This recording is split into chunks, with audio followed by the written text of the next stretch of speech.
Rayon বিউ একটি পোষা বিড়ালের নাম। এই বিড়ালই তাক লাগিয়ে দিয়েছে গোটা বিশ্বকে। কারণ প্রায় 1000 মাইল পথ পাড়ি দিয়ে নিজে নিজে পথ চিনে নিখোঁজের 2 মাস পর ফিরে এসেছে আপন মালিকের কাছে।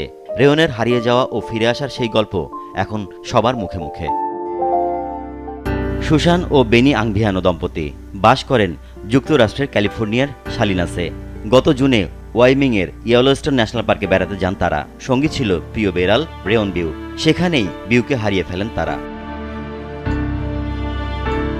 প্রিয় বিড়ালকে হারিয়ে পাগলপ্রায় হয়ে যান সুসান ও বেনি।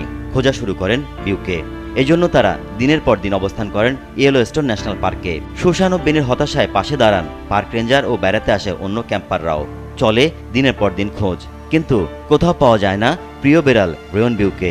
এক সময় হতাশ হয়ে রেয়নকে ছাড়াই বাড়ি ফেরেন সুসান ও বেনি দম্পতি।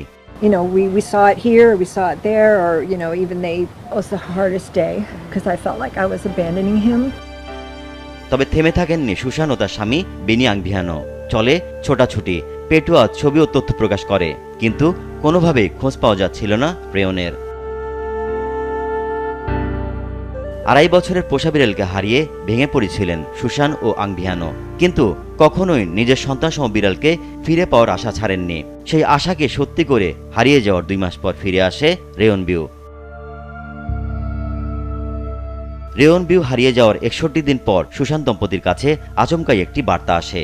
সেখানে লেখা থাকে, রেয়ন বিউয়ের পরিচয় শনাক্তকরণ নম্বর খুঁজে পাওয়া গেছে। সে ক্যালিফোর্নিয়ার রোজভিলে রয়েছে। একজন মহিলা অসুস্থ অবস্থায় তাকে খুঁজে পেয়েছে এবং প্রাণী সংরক্ষণ সংস্থায় তাকে দিয়ে আসে। বিড়ালটির শরীরে মাইক্রোচিপ থাকার কারণে ওই চিপ থেকেই বিড়ালটির শনাক্তকরণ নম্বর পাওয়া যায়। Pops this message, microchip number 12 digits long. যে বিষয়টি সারা বিশ্বের পশুপ্রেমিকদের ভাবাচ্ছে সেটি হলো কিভাবে রেয়ন ওয়াইমিং থেকে 900 মাইলের বেশি পথ পাড়ি দিয়ে সুসান দম্পতির বাড়ির কাছাকাছি রোজভিলে পৌঁছালো। উল্লেখ্য, রেয়ন বিউকে যেখান থেকে উদ্ধার করা হয় সে রোজভিল থেকে তার মালিক সুসানের বাড়ির দূরত্ব মাত্র 191 কিলোমিটার। ধারণা করা হচ্ছে বিড়ালটি তাদের বাড়ির গন্ধ অনুসরণ করে ফিরে আসে। রেয়ন বিউ সম্ভবত তার স্বাভাবিক প্রবৃত্তি অনুযায়ী এবং গন্ধ শনাক্ত করে এই দীর্ঘ পথ পাড়ি দিয়েছে। এই ধরনের ঘটনা বিরল হলেও বিড়ালদের অভিযানের ক্ষমতা অনেক সময় তাদের বন্য পূর্বপুরুষদের কাছ থেকে এসেছে, যা তাদেরকে দীর্ঘ দূরত্ব অতিক্রম করতে সাহায্য করে। এত লম্বা পথ পাড়ি দেওয়া মানুষের জন্য স্বাভাবিক হলেও পশুদের ক্ষেত্রে বিষয়টি একেবারেই অস্বাভাবিক। তবে এই ঘটনা বিড়ালের অসাধারণ নেভিগেশন ক্ষমতার একটি উদাহরণ হিসেবে দেখা হচ্ছে।